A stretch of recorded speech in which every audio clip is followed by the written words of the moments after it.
काशी, काशी, ये तो सुबह सुबह निकल गए। कहाँ गए? मिथिला के राजा का बुलावा आया था।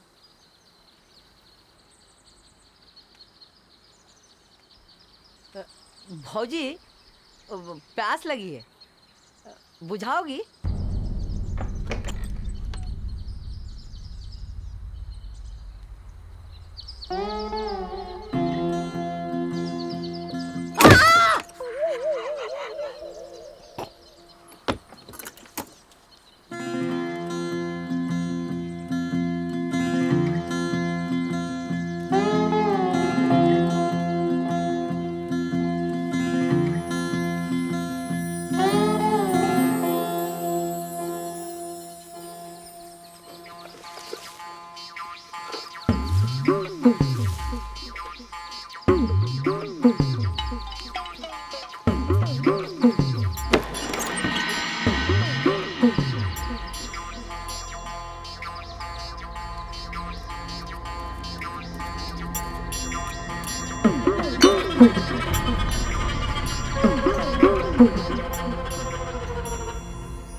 हे वीर पुरुष, धन्यवाद जो आपने मेरा न्योता स्वीकारा और इस निर्धन की कुटिया में पधारे।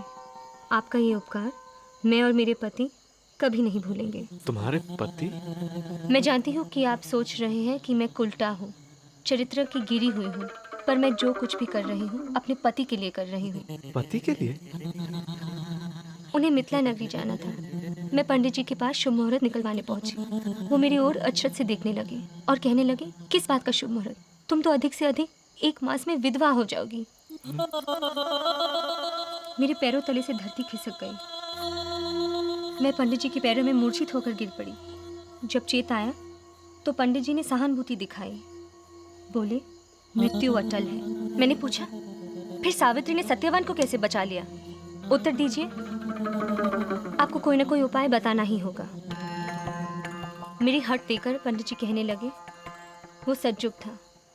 त्रेता युग का उपाय तुम जैसी चरित्रवान नारी के लिए संभव नहीं है। मैंने उनके पैर पकड़ लिए। बोली कि आप मेरे चरित्र को भाड़ में झोंकिए। मैं अपने पति को बचाने के लिए अपने प्राण दे सकती हूँ। बड़े सोच विचार के पश्चात वो बोले कि मुझे अपनी सुहाग की पूंजी का त्याग करना होगा। किसी पर पुरुष को एक रात्रि के लिए अपना पति स्वीकारना होगा, परंतु उसे ये बताना होगा कि मेरे साथ संभोग के पश्चात उसकी मृत्यु संभव है। अब बताओ अतिथि देवता, तुम्हारा क्या निर्णय है? हे देवी, चरित्र का बलिदान प्राण के बलिदान से कहीं अधिक महान है। तुम्हें शत शत प्रणाम। तुम्हें समाज की चिंता नहीं, तुम्हें उसकी नियम और प्रथा की चिंता नहीं, तुम्हें चिंता है तो केवल अपने पति के प्राणों की। देवी, मेरा वंश भी दूसरों के प्राण बचाने के लिए अपने प्राणों की आहुति देने के लिए प्रसिद्ध है। मैं भी अपने कुल को कलंकित नहीं होने दूंगा। मैं धन्य हो गया जो तुमने मुझे इस योग्य समझा। आओ, हमें अब देर नहीं करनी चाहिए। हम तुरंत तुम्हारे पति की लंबी आयु के लिए यज्ञ आरंभ करते हैं।